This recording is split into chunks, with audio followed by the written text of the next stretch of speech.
She pulled up in her shiny SUV with some stranger riding shotgun, pointing straight at my cabin like she already owned it. I was sitting on my porch with a mug of coffee when I heard her brag. "This is the property I told you about. Perfect for the market." My gut twisted because that was my home, not hers, and I sure as hell hadn't listed it for sale.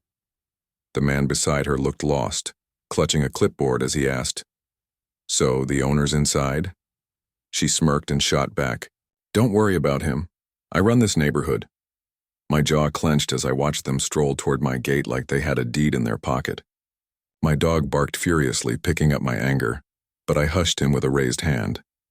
She waved her phone at me, shouting, "Unlock the gate. We've got a showing scheduled." My heart pounded, but instead of arguing, I walked calmly down, slid a heavy chain through the lock and pulled it tighter. Then I grabbed a wooden board I'd painted the night before, hammered it into the fence, and stepped back so they could read, "Private property, not for sale." Her face flushed crimson. "You can't do this," she snapped, slamming her palms against the gate. "I've already told people it's available. You're going to regret this." The realtor looked embarrassed now, inching away. "Ma'am," he whispered, "are you even sure this is your listing? Because something feels off." She ignored him, glaring at me with fake authority. "I'm on the HOA board. If I say this cabin's for sale, it's for sale."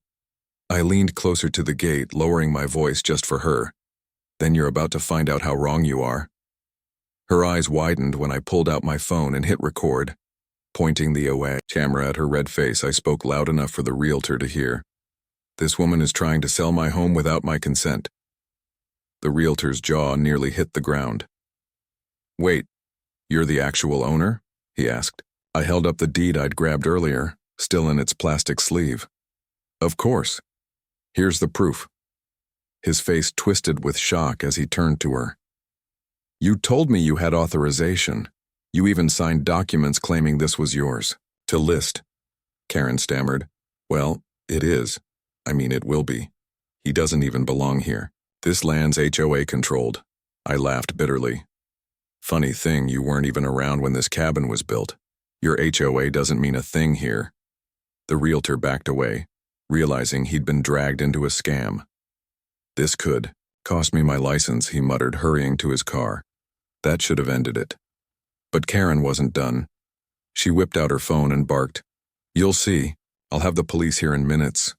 My fists curled, but I stayed calm. What she didn't know, the last guy who called cops on me forgot the responding officer was my old army buddy. His number's still on speed dial. 15 minutes later, 2 patrol cars rolled up the gravel road, lights flashing against the trees. Karen puffed herself up like royalty, waving them over. "Officers, over here. This man is trespassing on HOA property. Arrest him immediately." The officers glanced at me on my own porch, then back at her. One raised a brow. "Trespassing? He's standing at his house." "Yes," she shouted, more desperate now. "But I already listed it with my realtor." "He's lying about ownership." She shoved her phone at them, showing off fake documents she'd scrambled together. I leaned against the fence, cool as ever, handing over my folder. "Funny thing, officers. I've owned this place for 15 years. Bought it in cash.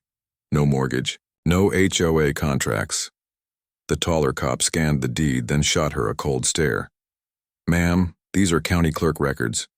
Do you have anything legal to prove otherwise?" She sputtered, waving her arms. "He faked them. He's lying." The second officer chuckled.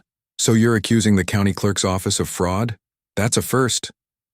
Her cheeks burned scarlet, but she doubled down.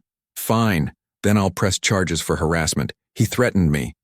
That's when I hit play on my phone. Her own voice rang out clear as day. "If I say this cabin is for sale, it's for sale." The cops froze, both turning toward her. One smirked. "You want to rethink that, ma'am?" Her confidence cracked. She reached for her phone, but the officer raised a hand. "Stay right there, we'll need your ID."